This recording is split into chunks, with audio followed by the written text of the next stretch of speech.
So now we will discuss about ventricular ejection. Okay, ventricular ejection. So what happened in the ventricular ejection? So in that the semilunar valves open and the atrioventricular valves are closed. Okay, this is the heart. Okay, this is the right atrium, the right ventricle, the left atrium, and the left ventricle. Uh, this is the pulmonary artery, and this is the aorta. Okay, here it is the tricuspid and the mitral valve, and there is the semilunar valve. Okay, so what happened in this ventricular ejection? The semilunar valves are open and this atrioventricular valves are remain closed. Okay, so when the ventricular pressure exceeds then the pulmonary artery and the aorta, so here when the ventricular, both the right ventricular and the left ventricular pressures are increased, then the pulmonary artery and the aortic pressure, the semilunar valves are open and blood is ejected initially rapidly, that's called a rapid ejection phase, and then more slowly, that's called reduced ejection phase. Okay, so the semilunar valves will open and there are two phases in that. There is the rapid ejection phase, and there is the reduced ejection phase. Okay, in the rapid ejection phase the blood goes out fast and then it is reduced. The atrial pressure initially decreases as the atrial base is pulled down during the ejection. Okay, so what happened? The atrial pressure is initially decreased because the these valves are pulled down. Okay, due to this blood goes out. Okay, expanding the atrial chamber, the X descent of the GVP waveform. Okay, expanding the atria, and it will cause the X descent of the GVP waveform.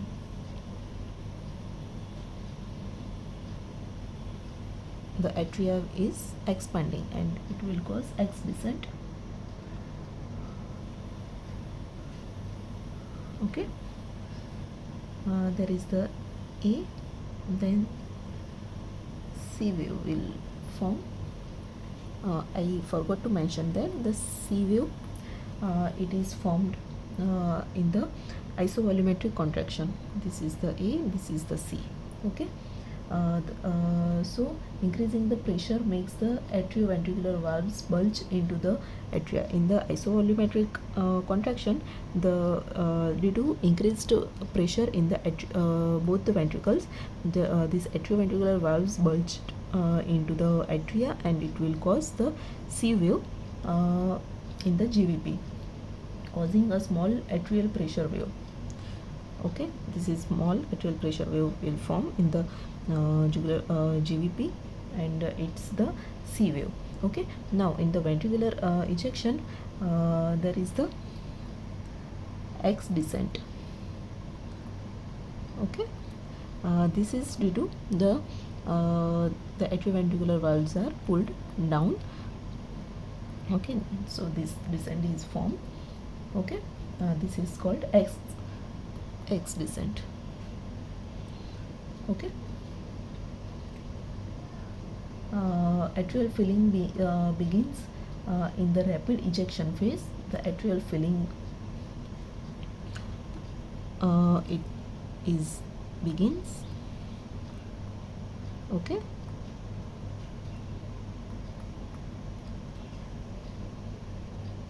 in the rapid ejection phase and in the rapid ejection phase, this is the rapid ejection phase, and at that time the atrial filling is started.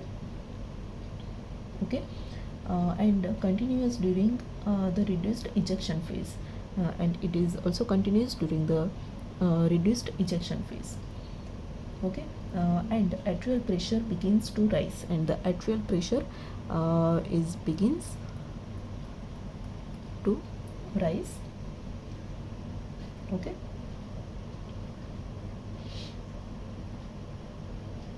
the wave of the GVP is formed, and at this time the V waveform is formed due to there is the increased atrial pressure. Okay, during the second half of the ejection, reduced ejection phase, the ventricles stop actively contracting. The ventricles will stop active contraction. Okay, the active contraction will stop in the second ejection phase, that's reduced ejection phase.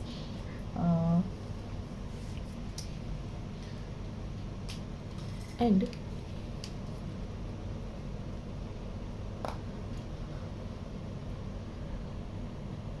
the ventricular pressure starts to decrease, and the ventricular pressure starts to decrease. Okay, and the muscles start to repolarize, and the muscles will start to repolarize. This causes the T wave on the ECG. Okay, this will cause the T wave on the ECG. As we seen early, there is the P wave, then there is the Q, R, S, and at the last there is the T wave. Okay, so when we will see the T wave, the ventricular pressure starts to decrease and the muscle starts to repolarize. The pressure will decrease and the muscle starts to repolarize. This form the T wave, which marks the end of the both ventricular contraction and the rapid ventricular ejection. This is the mark that the ventricular contraction and the rapid ejection phase are closed. They are finished. Okay. Now, ventricular pressure during the reduced ejection phase. The ventricular pressure during the reduced ejection phase begins to decrease. Ventricular pressure will decrease, and aortic pressure also decreases because of the runoff of blood from the large arteries into the small arteries, and also there is the pressure in these arteries also decrease. Okay, due to this blood goes from the aorta or pulmonary arteries to the small arteries. Okay, the ventricular pressure falls slightly below that in the aorta. The ventricular pressure falls slightly than in the aorta, but initially blood continues to flow out of the ventricle because of momentum. Eventually the ventricular pressure falls sufficiently and the semilunar valves close. Okay, and after that the ventricular pressure will decrease and the semilunar valve will close. Okay,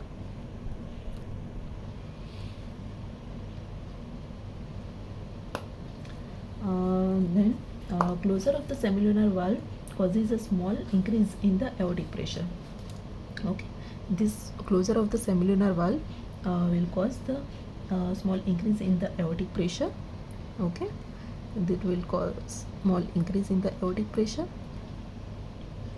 The dichrotic notch on the arterial waveform. This forms the dichrotic notch on the arterial waveform. And the second heart sound. And there is the second heart sound.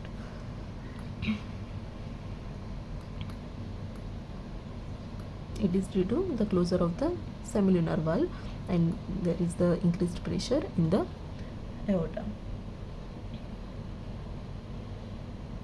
Inspiration delays closure of the pulmonary valve and thus causes splitting of the second heart sound.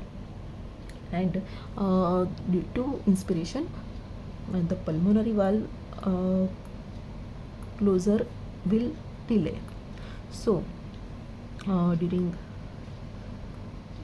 inspiration,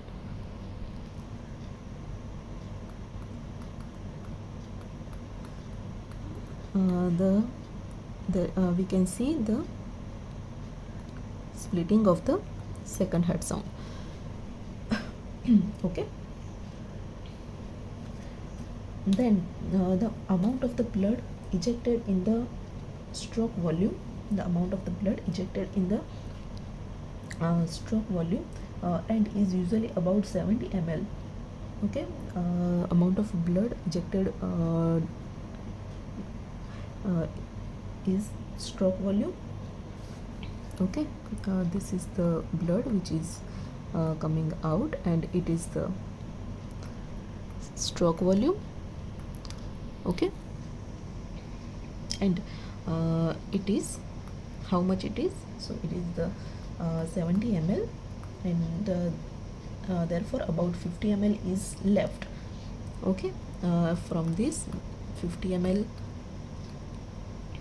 is from the left ventricle. Okay, this is the end systolic volume, and this is the end systolic, sorry, in the ventricle 70 ml is goes out, it is the stroke volume, and 50 ml is left inside the ventricles.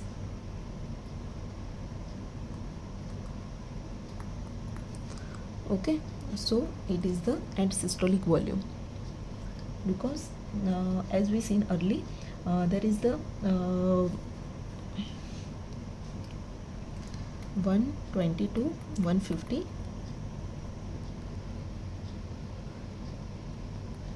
It is the end diastolic volume, and as we seen here, the 70 ml is coming out, so around 50 ml is left inside the ventricle. Okay, and it's the end systolic volume. The proportion of the end diastolic volume that is ejected is the ejection fraction, and this is normally about 0.6. Okay, the proportion of the end diastolic volume. So it is the stroke volume by the end diastolic volume. Stroke volume by the end diastolic volume. It is the ejection fraction, and it is how much? Stroke volume is 670 by end diastolic volume is around 120, so it is around 0.6. Okay, it is the ejection fraction.